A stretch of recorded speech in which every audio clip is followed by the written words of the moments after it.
بسم اللہ الرحمن الرحیم ایاک نعبد و ایاک نستعین۔ میرے پاکستانیوں،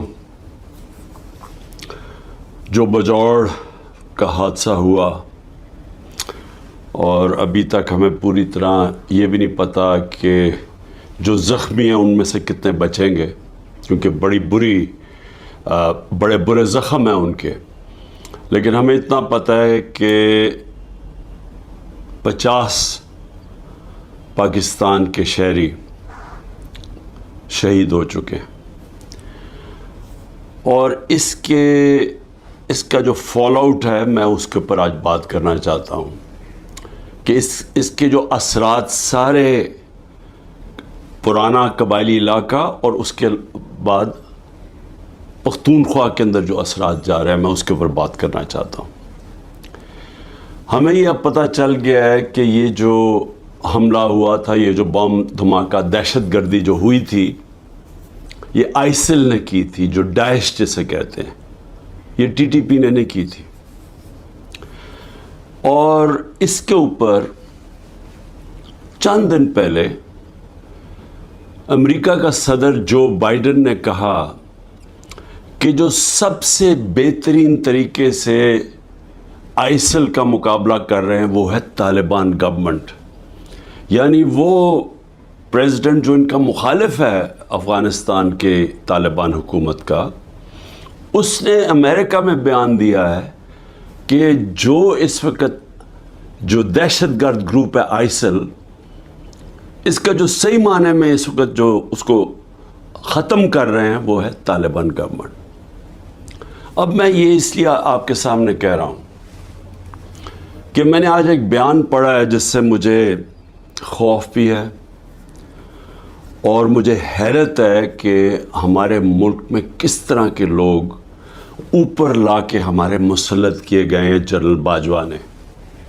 کیونکہ اب تو واضح ہو گیا نا، پھر سے میں یاد کرا دوں کہ جو خواجہ آصف نے بیان دیا ہے وہ تو واضح ہو گیا نا کہ یہ پوری سازش کر رہا تھا جنرل باجوہ آتے ساتھ ہی۔ پہلے ہمیں سیٹیں پوری نہیں لینے دی تاکہ ہم بالکل ایک کمزور کولیشن گورنمنٹ بنے، اور اس کے بعد آتے ساتھ ہی ہمارے گرانے کے پلان بن گئے تھے۔ تو اس نے انہی کو لے کے آئے یہ جو اب آپ کے سامنے حکومت بیٹھی ہوئی ہے، جس نے پاکستان کا معاشی قتل کر دیا ہے۔ عوام سے آج پوچھیں، تنخواہ دار لوگوں سے پوچھیں کہ ابھی جو پٹرول اور ڈیزل کی قیمتیں بڑھائی ہیں، سوال ان سے پوچھیں کہ ہمارے دور میں تو تیل انٹرنیشنل مارکیٹ میں $110 بیرل پہ پہنچ گیا تھا، اور اب وہ $80 یا اس سے کم ہے، تو ہم $150 لیٹر پہ دے رہے تھے۔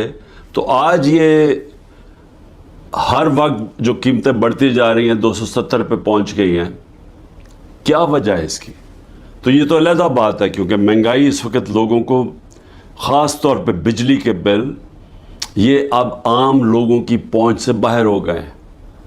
لیکن اور اس کا ذمہ دار وہ آدمی ہے جس نے سازش کر کے ایک گورنمنٹ کو گرایا اور اپنے ذاتی مفادات کے لیے، ایکسٹینشن کے لیے ان لوگوں کو اوپر لے کے آیا جو 30 سال سے اس ملک کو بھی لوٹ رہے تھے، اور انہوں نے اس ملک کو ادھر پہنچایا کہ بنگلہ دیش بھی آگے نکل گیا۔ ہندوستان ان کے دور میں آگے نکلا، اس کے بعد بنگلہ دیش بھی پاکستان سے آگے نکل گیا۔ تو میں بجوڑ پہ پھر آتا ہوں۔ سوال یہ ہے کہ آج جو بلاول کی سٹیٹمنٹ آئی ہے کہ ہم افغانستان کے اندر جا کے بھی دہشت گردوں کے پیچھے ان کے پیچھے جا سکتے ہیں، حملہ کر سکتے ہیں۔ کوئی بھی اس ملک میں جو بھی تھوڑا سا سمجھتا ہے، یہ سارا تاریخ ہے اس خطے کی، یعنی خطے کا مطلب افغانستان اور پاکستان کے قبائلی علاقے، وہ اس طرح کی احمقانہ سٹیٹمنٹ نہ دے اگر اسے کچھ بھی علم ہو۔ کیونکہ ایک افغانستان کی وہ حکومت آئی جب امریکہ وہاں سے گیا اگست 2021 میں، تو یاد رکھیں کہ وہ پاکستان کی سب سے زیادہ پرو افغان حکومت تھی، کیونکہ پاکستان نے طالبان اور امریکہ کے بیچ میں ڈائلاگ کروایا۔ پاکستان وہ ملک تھا جس کے سب سے زیادہ تعلقات تھے، اور سب سے زیادہ جو قریب تھے ساری دنیا کے، بلکہ ارد گرد بھی ہمسایوں سے، وہ پاکستان تھا، اور انہوں نے ہمارے سے پوری حمایت کا اعلان کیا کہ وہ جو ادھر سے افغانستان سے دہشت گردی آ رہی تھی غنی حکومت کے دوران میں، جس میں آئیسل بھی تھی، جس میں ٹی ٹی پی بھی تھی، جس میں بی ایل اے بھی تھا، انہوں نے فیصلہ کیا ہم آپ کی پوری طرح مدد کریں گے۔ بدقسمتی سے ہمیں اتنا ٹائم نہیں ملا، ہماری حکومت چلی گئی، اور اس کے بعد یہ جو لوگ آئے اوپر بیٹھے ہوئے، انہوں نے سوچا ہی نہیں، اس طرف ٹائم ہی نہیں دیا۔ آج اگر بلاول یہ کہہ رہا ہے کہ جی ہم وہاں اندر افغانستان میں دہشت گردوں کے پیچھے جا سکتے ہیں، تو سب سے پہلا تو سوال اس کا ہے کہ یہ کتنی دفعہ افغانستان گیا ہے؟ ساری دنیا کے چکر مارے، کسی فورن منسٹر نے اس ملک کا اتنا پیسہ نہیں خرچ کیا دنیا کے چکر مارنے میں، اور خاص طور پہ امریکہ کا کسی نے اتنا پیسہ نہیں خرچ کیا۔ ایک دفعہ بھی یہ کابل گیا، جب کہ ہمارا 2500 کلومیٹر کا بارڈر ہے، اور جب کہ ایک نئی حکومت آئی تھی جو پرو پاکستان تھی، جو غنی حکومت تھی، وہ پرو انڈیا تھی۔ میں نے کانفرنسز کے اندر اس کو دیکھا، جس طرح یہ ہاتھ باندھ کے کھڑا ہوتا تھا نریندر موڈی کے سامنے، اور میں آخری کانفرنس جو تاشقند میں ہوئی تھی، جدھر ہندوستان بھی تھا اور ریپرزینٹیڈ، اور ادھر افغانستان بھی تھا، حالانکہ میں نے پوری کوشش کی ان سے اچھے تعلقات کرنے کی، میں گیا بھی کابل پریزیڈنٹ غنی سے بات چیت کرنے کے لیے، ان کو احساس دلوانے کے لیے کہ ہم تو جو بھی حکومت ہوگی افغانستان، ہم نے ان سے اچھے تعلقات رکھنے۔ اس کو پاکستان بھی بلایا، اس کے باوجود اس نے سب کے سامنے کھڑے ہو کے کہا کہ پاکستان نے 10,000 اپنے، اس نے ورڈ یوز کیا تھا،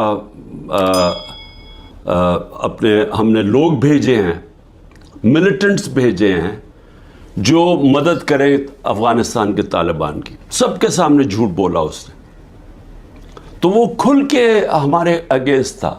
ان کا جو سیکیورٹی ایڈوائزر تھا، وہ ہر روز پاکستان کے خلاف سٹیٹمنٹ دیتا تھا۔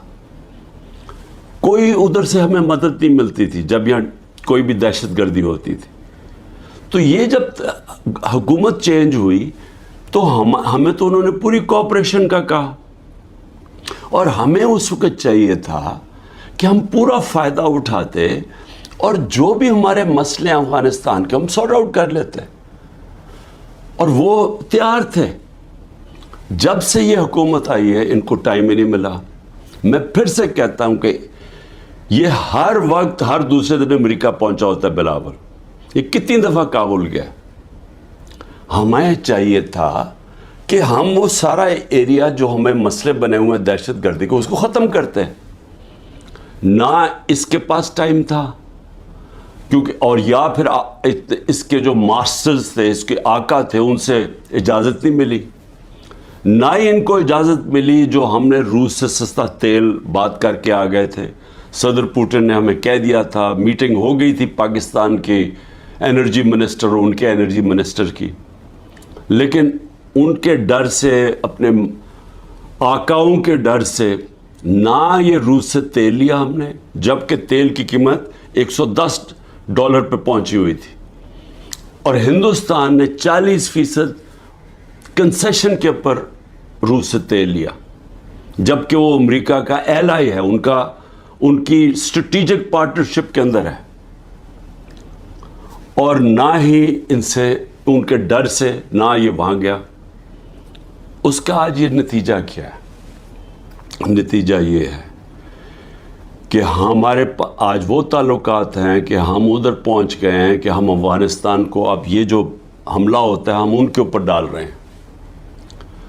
ہم نے صحیح معنی میں کوشش کی نہیں اس وقت کہ ہم یہ اب جو ٹرانزیشن ہے اس کا فائدہ اٹھاتے ہوئے، ایک وہ حکومت جو ہمارے خلاف نہیں ہے، ہم اس کا فائدہ اٹھاتے ہوئے اپنے یہ مسئلہ حل کر دیتے.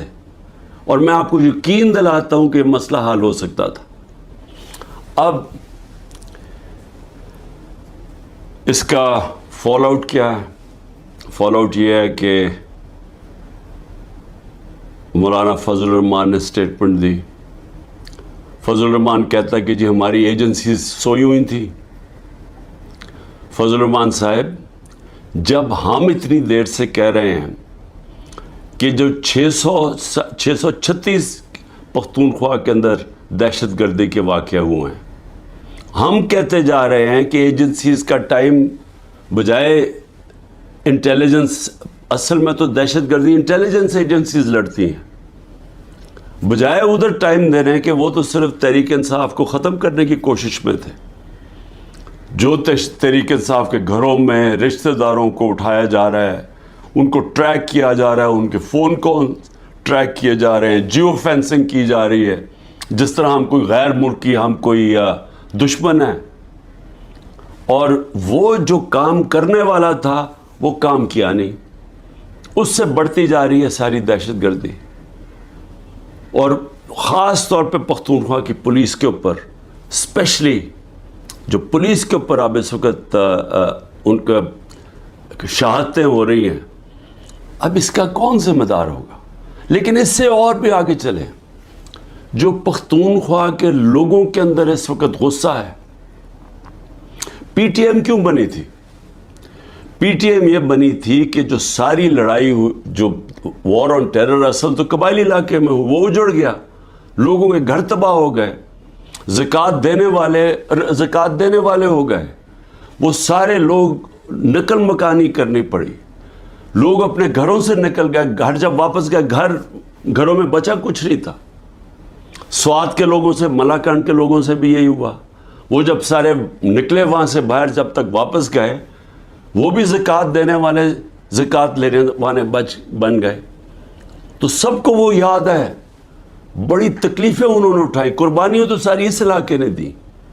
سب سے زیادہ جو ایک تو آپریشنز میں طالبان اور ملٹری کے بیچ میں بیچارے وہ پس گئے، اوپر سے ڈرون اٹیکس، 400 ڈرون اٹیکس کر دیے.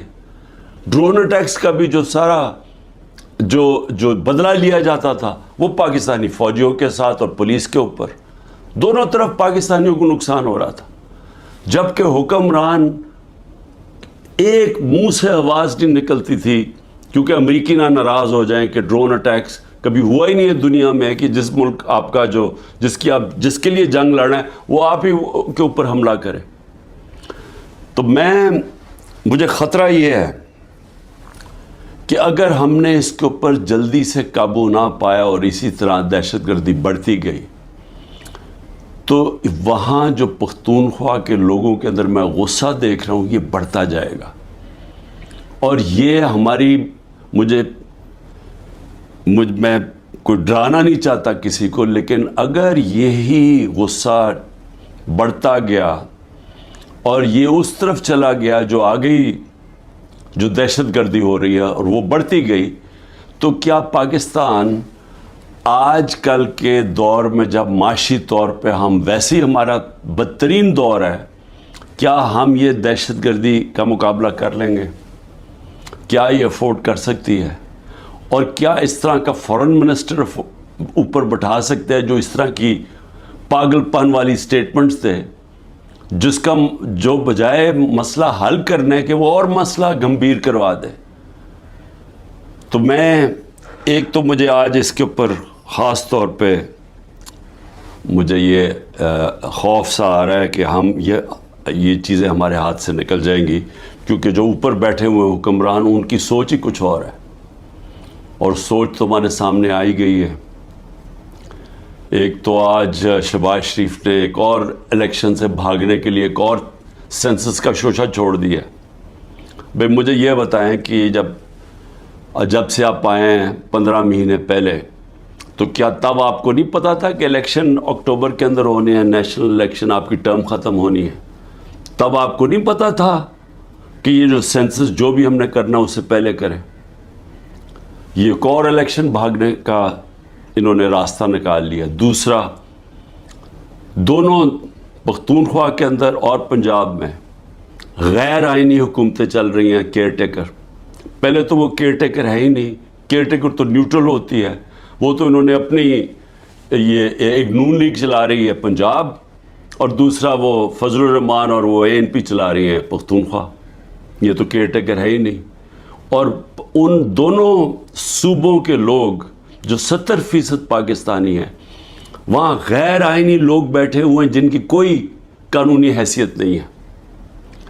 اب یہ کوشش کر رہے ہیں کہ مزید اور یہ اوپر بیٹھے رہیں، اور یہ ایک شوشہ اس کا، اور یہ کہ جناب ہم سینسس کروانا چاہتے ہیں، سیکیورٹی کا بھی شوشہ بنا لیں گے. پنجاب کی 14 مئی کی الیکشن انہوں نے اس لیے نہیں کروائی، ہمارے پاس پیسے نہیں ہیں. جی پیسے MNAs کو رشوت دینے کے لیے بہت پیسے ہیں، لیکن ہمارے لیے پیسے نہیں ہیں الیکشن کروانے کے لیے. 20 ارب روپیہ نہیں تھا.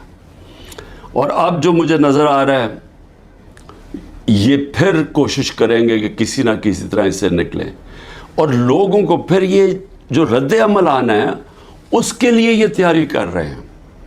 کیونکہ ظاہر ہے ایک اگر لوگ بیچارے الیکشن کی انتظار کر رہے ہیں نا، کہ ہمیں جو انہوں نے لوگوں کا معاشی قتل کیا ہے، یعنی ایسے معاشی حالات عوام کے اوپر تو آئے نہیں ہیں.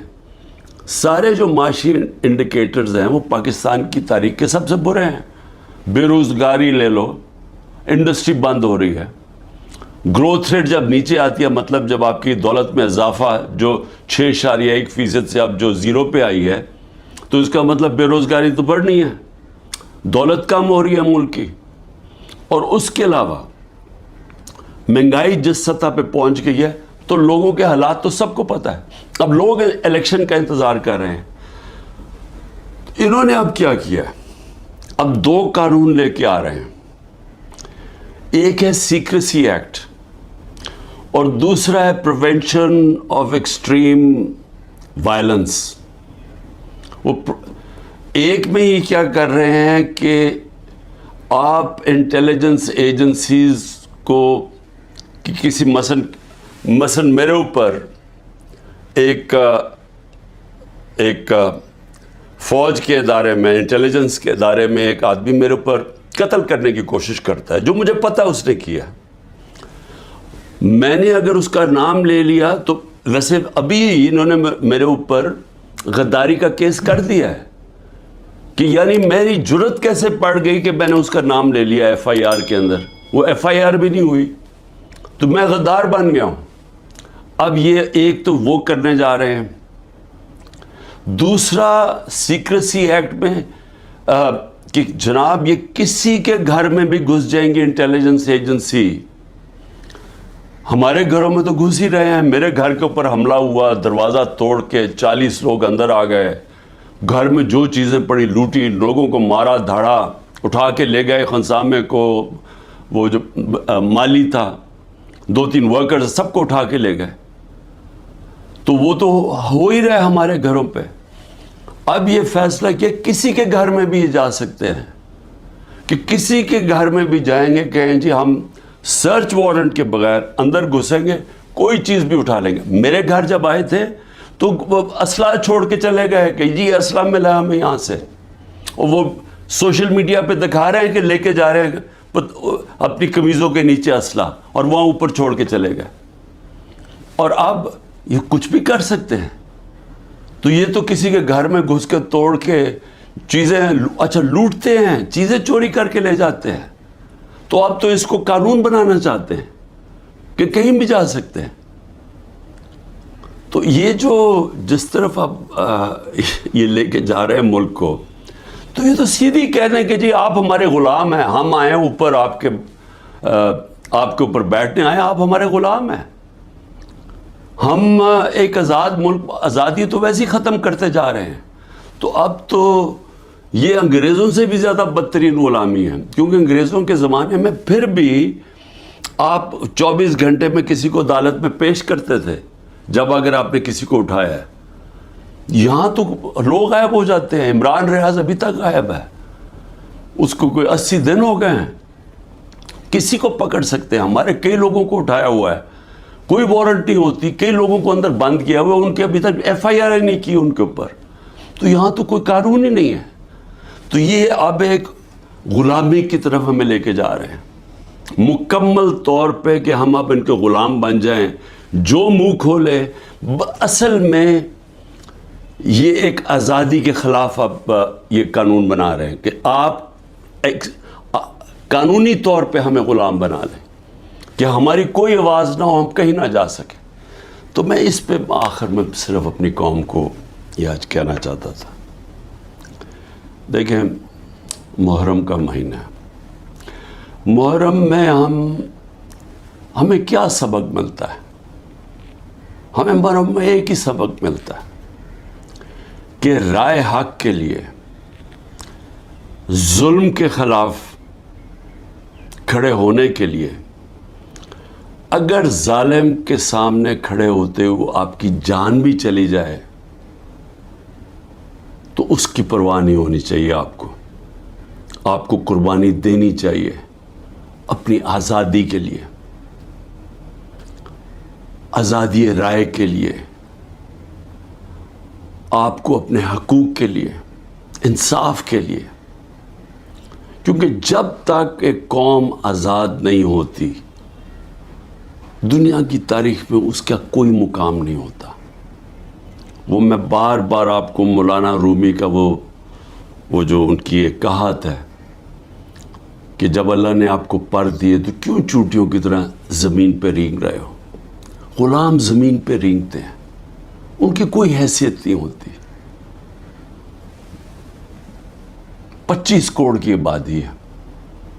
آج مجھے بتائیں ہماری کیا حیثیت رہ گئی ہے؟ وہ جا کے بلاول بھٹو کتنی دفعہ امریکہ گیا ہے, پتہ نہیں کتنے ہمارے ڈالر خرچ کیے اس نے وہاں. اور جب نریندر مودی وہاں گیا تو اس کو ایسا انہوں نے جس طرح کا استقبال دیا. اور اس کے بعد بائیلیٹرل ٹاک تھی ان دونوں کے بیچ میں, امریکہ اور انڈیا. پاکستان کو انہوں نے دہشت گرد بنا دیا کہ جی دھمکی دی کہ دہشت گردی بند کرو. یہ حیثیت رہ گئی ہے. ہندوستان جاتا ہے بلاول بھٹو, جو ان کا فورن منسٹر اس کو ذلیل کرتا ہے. میں نے کبھی کسی کانفرنس میں ایک ہوسٹ ملک جو ہوسٹ کر رہا ہے, میں نے کبھی نہیں دیکھا اس طرح کی ذلت. تو کیا حیثیت رہ گئی ہے کہ یہ ہماری حیثیت ہے, کیونکہ غلاموں کی کیا حیثیت ہے. تو میں آج آپ سب کو یہ آج پیغام دینا چاہتا ہوں کہ میرے نبی صلی اللہ علیہ وسلم کے نواسے نے رائے حق کے لیے ایک ظالم کے سامنے اپنی قربانی دینے کے لیے وہ تیار ہو گئے, لیکن ظلم کے سامنے جھکنے سے انہوں نے منع کیا. انہوں نے کہا میں اس سے بہتر ہے, اور میں کہتا ہوں کہ غلامی سے بہتر ہے موت. اور صدیوں تک ہر وقت جب مسلمان ظلم کے سامنے کھڑا ہوتا تھا تو ان کو یاد آتا تھا کہ ہمارے نبی صلی اللہ علیہ وسلم کے نواسے نے ظالم کے سامنے سر نہیں جھکایا, سر کٹوا لیا. یہ میں آپ کو ایک جو برطانیہ کی تاریخ ہے اس میں سے ایک واقعہ بتا دوں. برطانیہ کا ایک ہنری اس کا نام تھا, جو ان کا بادشاہ تھا. اس کا بڑی قریب دوستی تھی ایک جج تھا سیمول بیکٹ. وہ جو جج تھا اس کو وہ بنا دیتا ہے چیف جسٹس بنا دیتا ہے. ایک کیس چاہتا ہے کہ بادشاہ کہ یہ تم میرے لیے فیصلہ کرو. اس کا اپنا دوست جو ان کا جو چیف جسٹس ہوتا ہے وہ کھڑا ہو جاتا ہے, کہتا ہے نہیں یہ ناانصافی ہے. وہ اس کو دھمکیاں دیتا ہے ڈراتا ہے, دھمکاتا ہے, دوستی جتاتا ہے. سیموئل بیکٹ کہتا ہے میں ناانصافی نہیں کر سکتا. آخر میں اس کو پھانسی دلوا دیتا ہے. وہ پیچھے نہیں ہٹتا, مرنے کے لیے تیار ہو جاتا. برطانیہ کے جج سارا جسٹس سسٹم یاد رکھتا ہے اس آدمی کو. صدیوں تک جب بھی جج کھڑا ہوتا تھا تو اس کے بھی ذہن میں آتا تھا کہ سیموئل بیکٹ تھا. پاکستان میں ججز دیکھیں, ہمارے ججز جسٹس کورنیلیس مسلمان تو نہیں تھے. سب جوڈیشری ان کو یاد کرتی ہے, رسپیکٹ کرتی ہے. سب کو پتا تھا کہ انصاف کے لیے کھڑے ہوتے ہیں. آج بھی وہی دن ہے. ہمارے ججز کے بیچ میں نظر آ رہا ہے کہ ایک دو ججز کھڑے ہو گئے ہیں اس ظلم کے نظام پہ. دھمکیوں کے باوجود وہ کھڑے ہو گئے کہ لوگوں کے انسانی حقوق کے لیے. اور وہ لوگ یاد کر رہے ہیں ان کو, گھروں میں ان کی بات ہو رہی ہے. میں آج اپنی جوڈیشری کو کہنا چاہتا ہوں کہ یہ ملک کو بالکل غلامی سے بچانے کے لیے آپ روک سکتے ہیں. ہم تو کھڑے ہیں. میں تو آپ کو یہ واضح کر دوں کہ میں جب تک زندہ ہوں میں نے تو اسے قبول نہیں کرنا کبھی, اس ظلم کو, نہ اس غلامی کو. لیکن میں اپنی جوڈیشری سے کہتا ہوں کہ یہ وقت ہے, آپ میں سے وہ لوگ ہیں جو ایک وقت یاد رکھیں گے, جو نام ہوگا کہ جی وہ دیکھیں وہ آدمی جب یہ ملک کو غلامی کی طرف لے کے جا رہے تھے, ملٹری کورٹس کی طرف لے کے جا رہے تھے, کہ جن لوگوں کے گھروں میں گھس کے عورتوں کو, بچوں کو اٹھا کے لے جاتے ہیں, گھر لوٹ لیتے ہیں, رشتہ داروں کو. کلیکٹیو پنشمنٹ صرف اسرائیل دیتا ہے فلسطینیوں کے خلاف, مقبوضہ کشمیر میں کشمیریوں کے خلاف دیتے ہیں. FCR جو تھی جب انگریز حکمران تھا وہ دیتا تھا قبائلی علاقے کے لوگوں کو کلیکٹیو پنشمنٹ کہ ایک فرد اگر نہیں ہے تو اس کے رشتہ دار پکڑ کے لے جا جاتے تھے. لیکن آزاد معاشروں میں کوئی کلیکٹیو پنشمنٹ نہیں ہوتی, اور یہ ہمارے یہاں کھلے عام ہو رہی ہے. بچوں کو اٹھا کے لے جاتے ہیں, رشتہ داروں کو لے جاتے ہیں. تو میں اپنی جوڈیشری کو کہتا ہوں کہ دیکھیں, یہ ساری قوم آپ کی طرف دیکھ رہی ہے. جو آپ میں سے سٹینڈ لیتا جاتا ہے, انصاف کے لیے کھڑا ہوتا ہے, لوگوں کی آزادی کے لیے, لوگ اس کو ہمیشہ یاد رکھیں گے.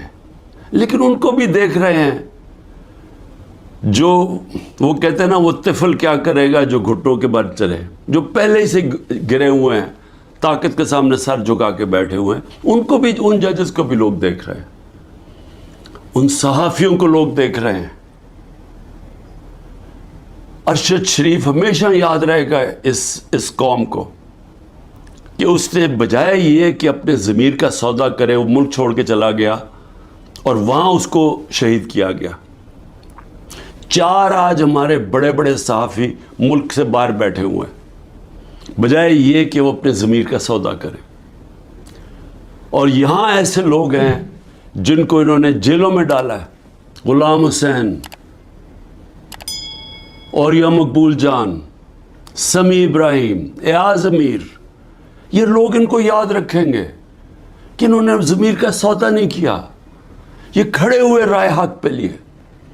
اور یہی ہوتا ہے فرق انسانوں میں, یہ ہے سارے اللہ کے نبی انصاف کے لیے سٹینڈ لیے, انہوں نے مشکلیں برداشت کی. ہمارے نبی صلی اللہ علیہ وسلم کتنی مشکلیں برداشت کی انہوں نے مکہ میں, جب ان کی آزادی رائے لی گئے کہ ایک خدا ہے. کتنی مشکلیں انہوں نے اٹھائیں. لیکن ہم ہمیشہ ان کو, اور ہمیں اللہ کہتا ہے ان کے راستے پہ چلو, اور ہم یہاں ظلم کے سامنے گھٹنے ٹیک کے بیٹھے ہوئے ہیں اور دیکھ رہے ہیں تماشا کہ سارا ملک کا گند اوپر بٹھا دیا, اور ہمیں کہہ رہے ہیں کہ جی اگر آپ منہ کھولیں گے تو آپ کے گھر توڑ دیں گے, آپ کو جیلوں میں ڈال دیں گے, آپ کو ملٹری کورٹس میں ٹرائی کریں گے. اور ہمیں ڈرا کے جناب کے بھیڑ بکریوں کی طرح ہمیں رکھنا چاہتے ہیں. یہ ہے وقت سٹینڈ لینے کا. اور میں سب سے زیادہ آخر میں اپنی پارٹی کا, کہ میری پارٹی کا یہ مشکل وقت جو آیا، ایک طرح میں اللہ کا شکر کرتا ہوں کہ مجھے پہلی دفعہ نظر آیا اپنے لوگوں کا کہ کون کتنے پانی میں تھا، کس کا کتنا نظریہ تھا، کون اپرچونسٹ تھے، اور جن کو میں بالکل نہیں سمجھ رہا تھا کہ وہ ایسے سٹینڈ لینے کے قابل ہیں، کھڑے ہو گئے، وہ مشکل وقت کے سامنے کھڑے ہو گئے. میری نہیں، وہ نیچرل لیڈرز بن رہے ہیں اب. اور انشاءاللہ اس پارٹی میں الیکشن کرواؤں گا پہلے موقع پہ. نیشنل لیڈرشپ، نیچرل ہماری پولیٹیکل لیڈرشپ نکلے گی، اور یہ ہوگی انشاءاللہ وہ اصل تحریک انصاف جو اس ملک کے اندر جو 27 سال پہلے میں نکلا تھا. انصاف کا، عدل اور انصاف اس ملک میں سب سے پہلے قائم کریں گے، پھر یہ ملک خوشحال ہوگا. وہ انشاءاللہ وہ لیڈرشپ نکل رہی ہے. پاکستان زندہ باد.